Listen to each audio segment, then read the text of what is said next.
Здравствуйте! В эфире программа «Интервью», в студии Юлия Краснова. Можно ли рассчитать формулу патриотизма и из каких слагаемых она состоит? Об этом мы поговорим с заместителем директора Ассоциации ветеранов СВО Республики Башкортостан Милеушой Хасановой. Милеуша, здравствуйте. Добрый день. Милеуша, мы, когда говорим об интеграции ветеранов в гражданскую жизнь, не знаю, как у остальных, у меня чаще всего приходит на ум это социальные лифты, это пособия, это наши меры региональной поддержки. Но есть же ощущение, что мы их пытаемся встроить вот в такую их прежнюю реальность, а это очень сложно. И вот с учетом тех реалий, которые есть, и их боевого опыта, вы уже наверняка можете сформулировать, кто он патриот, настоящий патриот Республики Башкортостан, который возвращается и вступает в ряды Ассоциации ветеранов СВО. Начнем, наверное, с первой половины вашего вопроса, что они возвращаются с другими принципами, возможно, с измененными точками зрения. И действительно, тут необходимо смотреть не только, как человека внедрить в это, а как человек сам в это сам будет включаться. Потому что в первую очередь, как мы видим из опыта работы ассоциации и вообще из опыта, в первую очередь тем самым психологическим помощником и человеком, который является ключевым в жизни людей, является семья. То есть семья, дети, ближайшее окружение в любом случае будут помогать человеку обратно вернуться в мирную жизнь. Конечно же, если человек там 3-4 года уже пробыл в блиндажах, в окопах, он не вернется однозначно таким же, каким и уходил.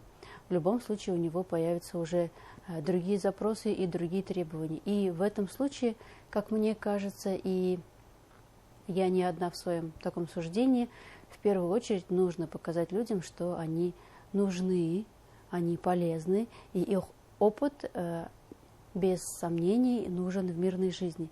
Потому что герой же это не только тот, который на войне героически себя показал. Герой это тот, который потом вернулся в мирную жизнь, легко внедрился, не кичась своими наградами и знаниями, а спокойно включается в работу.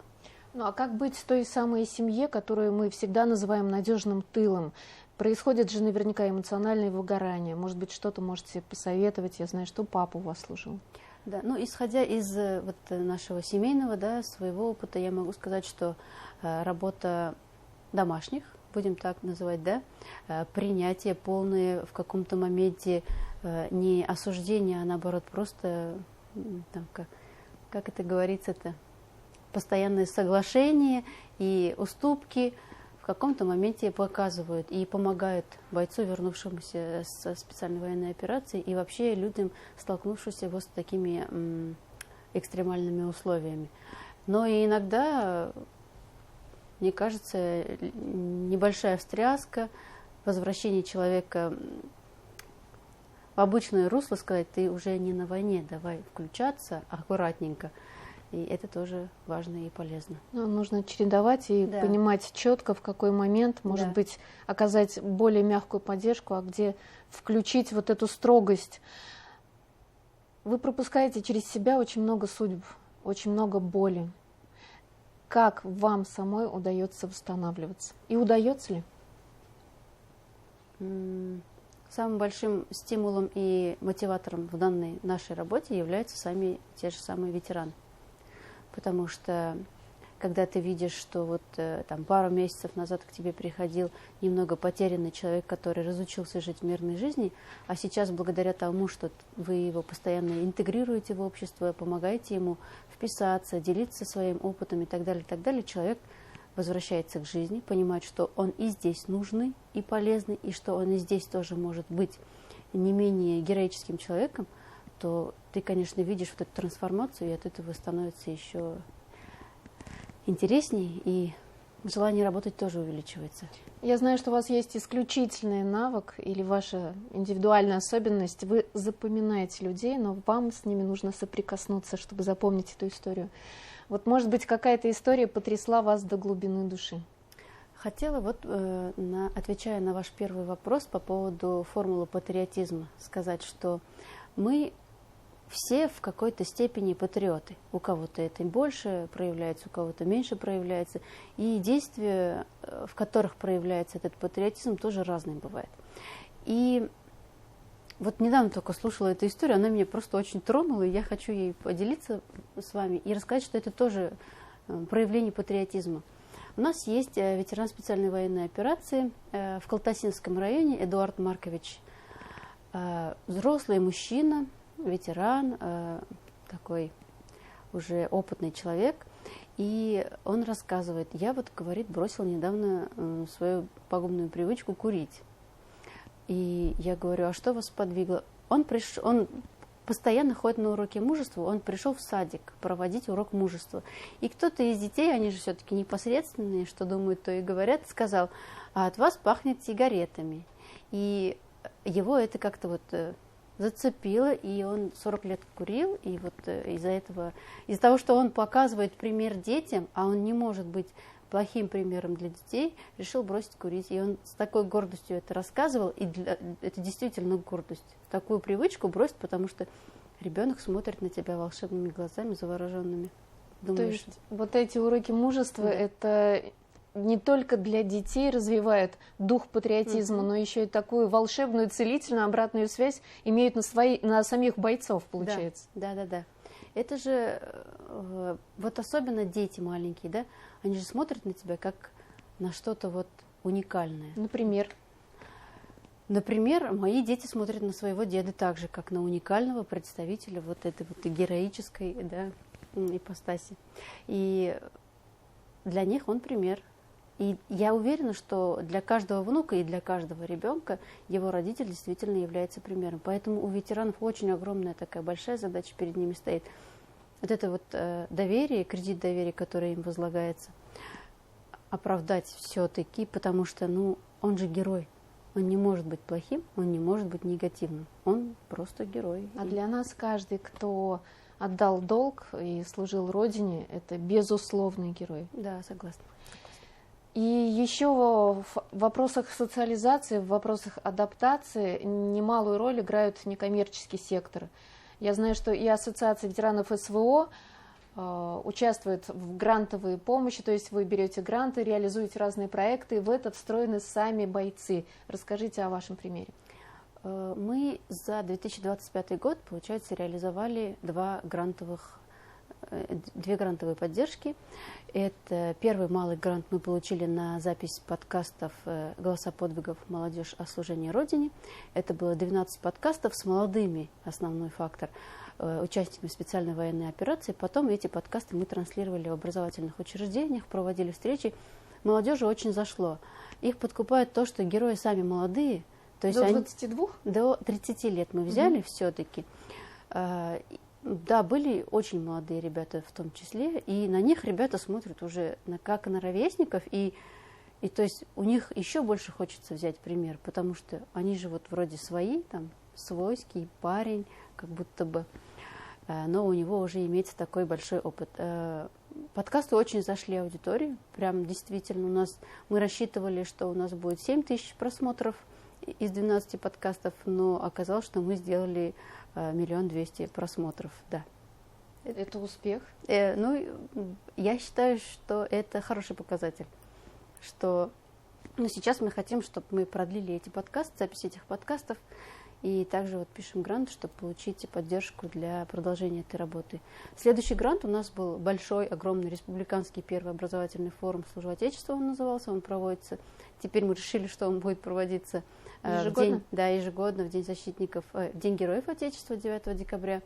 Это тоже было что-то масштабное, большое. Мы собрали ветеранов со всей республики, не только ветеранов, но и волонтеров, которые также принимают активное участие в приближении победы. Они наконец-то все соприкоснулись, познакомились. Да. Мам, жен, детей. Там была у нас и Академия юного патриота, то есть именно работа с подростками. То есть такой большой форум получился, однодневный.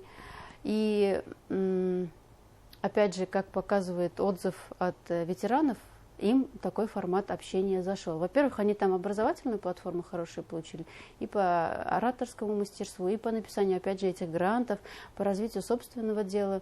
Ну и как минимум коммуникация, они наконец-то увиделись, может быть, кто-то друг друга видел там за ленточкой и долгое время не пересекались. Такие встречи тоже были. Ну и хочется, чтобы снова мы получили эту поддержку, мы делаем все, что от нас зависит для этого, чтобы это продолжалось. Да. Можно сказать, что это вот и есть тот самый девиз «боевое братство», сохранить это боевое братство здесь уже в тылу для тех ребят, кто вернулся и продолжает встраиваться в гражданскую жизнь. Ну, наверняка ведь есть и обычная рутина, когда ребята обращаются с какими-то вопросами. Вот уже за время вашей работы поменялись ли эти вопросы, с какими чаще всего обращаются?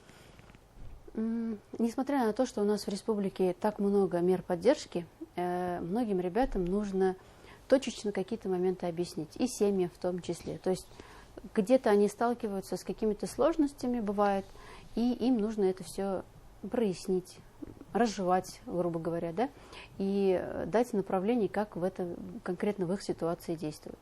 Вопросы, конечно, есть и разные, и по пропавшим без вести, и по погибшим, и по различным вопросам. Но как мы можем им помочь, мы так и стараемся это все делать. Для этого у нас также есть хорошие партнеры, ребята, девушки, которые с нами работают. Эльвира Александровна Маскевич очень помогает нам с данными по пропавшим без вести. А ведомство, министерство, у вас с ними наверняка тоже налажена работа? Да, конечно, у нас вот самый главный помощник, это не помощник, это самый главный орган, который по всем субсидиям и по всем мерам поддержки Министерства труда, социальной защиты и семьи. Конечно же, любой вопрос, они помогают нам ее прорешить, проконсультировать и так далее. Ну и вот волонтеры, конечно же, куда без них, которые помогают нам с поисками без вести пропавших, если есть таковые вопросы у семьи. Ну и в завершение, наверное, наверняка у вас есть какие-то векторы в вашей работе на будущее. Может быть, какой вы видите ассоциацию ветеранов СВО, скажем, через 3, через 5 лет? Какие задачи перед ней будут стоять? Я все-таки уверена, что Ассоциация ветеранов СВО станет главной ветеранской организацией не только для участников специальной военной операции, но и для участников других боевых действий, потому что у нас уже есть практика, что мы работаем с ветеранами чеченской кампании, Сирии и так далее. И мне хочется верить, что и мы идем к этому, что у нас организация будет укрепляться и крепнуть. И из запроса самих же ветеранов мы видим, что ветераны стремятся сами к активным действиям, к тому, чтобы быть полезными, к тому, чтобы самим внедряться в законотворчество, в разработку различных субсидий. То есть больше инициативы, чтобы от них исходило. Чтобы ветераны сами хотят, чтобы они стали источником вот этих вот каких-то изменений, не просто получателями субсидий, не только получателями поддержки, но и самим быть организаторами и инициаторами вот всего этого. Это здорово. Ну и возвращаясь к формуле, если патриотизм – это формула, то какие 3 главных компонента вы бы выделили?